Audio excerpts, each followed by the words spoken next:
Fala galera!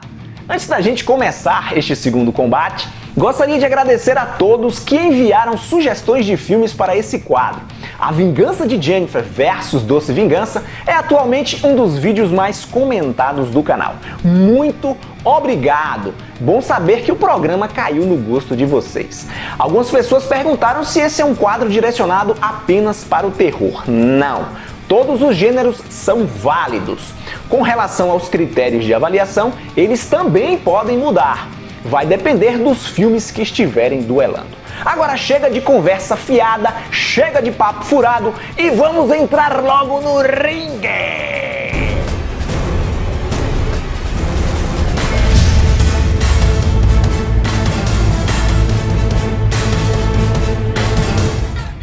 Do lado esquerdo do corner, Carrie, a Estranha. Longa-metragem adaptado do best-seller homônimo escrito por Stephen King e dirigido por Brian De Palma em 1976. Do lado direito do corner, Carrie, a Estranha. Remake de 2013 que atualiza a história do mestre do horror para o século XXI.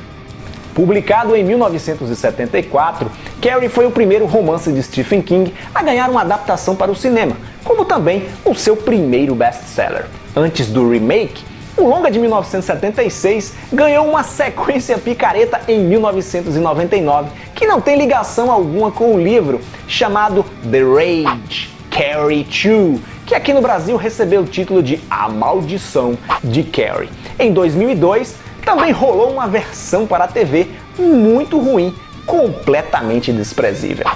Na trama, Carrie White é uma adolescente tímida e retraída, filha de uma fanática religiosa que é hostilizada pelas colegas de sua classe. Uma dessas garotas, Sue Snell, se arrepende do bullying e, como forma de desculpa, convence seu namorado Tommy a levar Carrie para o baile de formatura. Acontece que Chris Harrison, uma aluna que foi proibida de ir à festa, preparou uma terrível armadilha para ridicularizar a jovem em público.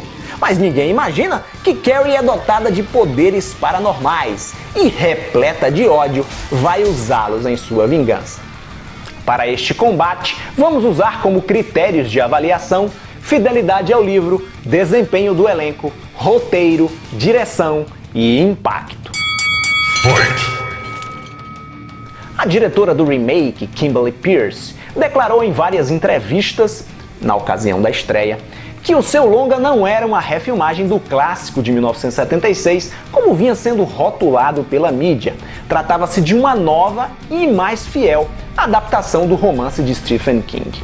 Mais fiel é um exagero da senhora Peirce. Quem já leu o livro sabe que a história é contada de forma não linear. Vai para o passado, vem para o presente, mesclando a vida da protagonista com documentos ficcionais. Tanto o original quanto o remake precisaram fazer concessões, alterações, para tornar essa história palatável para o público. Se o longa setentista acerta, o remake não fica muito atrás. Mesmo com alguns problemas, mesmo com decisões equivocadas, a refilmagem se sai relativamente bem ao atualizar a trama para as novas gerações. Sendo assim, ponto tanto para o original quanto para o remake. O roteiro escrito por Lawrence D. Cohen para o original é perfeito. Ele soube arrumar toda aquela bagunça que é o livro de Stephen King, deixando o material propício para o talentoso diretor Brian De Palma trabalhar. No intuito de criar uma versão tão crível e tão incrível como o longa de 1976, os produtores do remake tiveram a brilhante ideia de contratar o mesmo Lawrence D. Cohen para atualizar o texto. Visto que o cara já estava com mais de 60 anos, colocaram o Roberto Aguirre Casa, um dos roteiristas de Glee, para trabalhar com o veterano. As adaptações, as adequações para a versão moderna se tornaram um grande desafio, sobretudo a famosa cena no vestiário feminino quando Carrie menstrua pela primeira vez. Se em 1976 já era difícil de imaginar uma jovem que não soubesse o que é menstruação, nos anos 2000 isso soa ainda mais absurdo. Visto que quase 40 anos separam os dois filmes e visto que quase todo mundo conhece o final, o roteiro do remake optou por jogar o suspense no ralo e revelar logo os poderes da garota. A sensação que fica é que o Sr. Cohen fez um bem bolado ali com o texto que ele havia escrito no passado e pediu ao seu colega, ao seu parceiro mais jovem, o Roberto Escasa, para se encarregar dos updates. Algumas cenas têm os mesmíssimos diálogos do filme de Brian De Palma, mas sem a mesma força dramática. Ponto para o original. As performances de Sissy Spacek como Carrie e Piper Laurie como Margaret, sua mãe, renderam indicações para o Oscar de Melhor Atriz e Melhor Atriz Coadjuvante, respectivamente. O trabalho das duas é sensacional.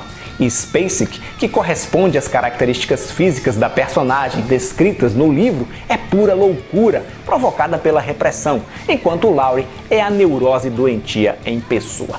Já Julianne Moore, interpretando a mãe na versão nova, entrega uma boa atuação, ainda que meio caricata, estereotipada, enquanto Chloe Grace Moretz de estranha não tem nada. Ela é apenas uma garota tímida que precisa tomar um banho de loja e dar um trato em seu visual. Ponto para o original. O diretor Brian De Palma já foi considerado por muitos como o mais fiel discípulo e substituto de Alfred Hitchcock. Em Carrie, ele estava verdadeiramente inspirado e entregou um trabalho magistral. De Palma sabe como envolver o espectador, posicionar sua câmera, utilizar o close para aumentar a tensão, a câmera lenta e em determinada cena chega a dividir a tela em duas para captar momentos diferentes da ação. De Palma é foda. Já Kimberly Peirce, que havia realizado o ótimo Meninos Não Choram em 1999, não conseguiu se desvincular da produção setentista. Apesar de suas declarações, minha obra não é um remake, é uma adaptação mais fiel.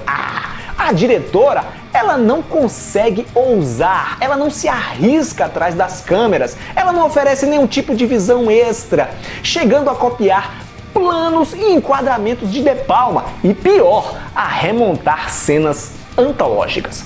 Ponto mais uma vez para o original.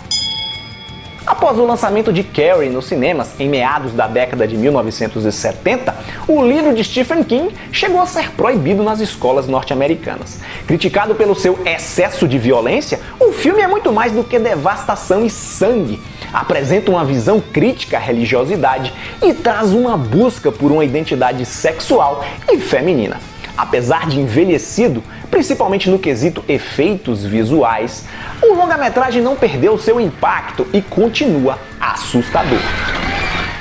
A falta de criatividade nas composições das cenas, a ausência de uma trilha sonora tão impactante quanto a original e todos os outros motivos que eu já citei anteriormente fazem do remake uma produção descartável para pré-adolescente ver, se identificar, mas nunca se assustar. A refilmagem entornou o caldo, distorceu demais a obra de King, principalmente no desfecho, quando a Carrie apresenta habilidades tão incríveis quanto os mutantes de X-Men. Ponto mais uma vez para o original, que ganha de lavada este segundo combate.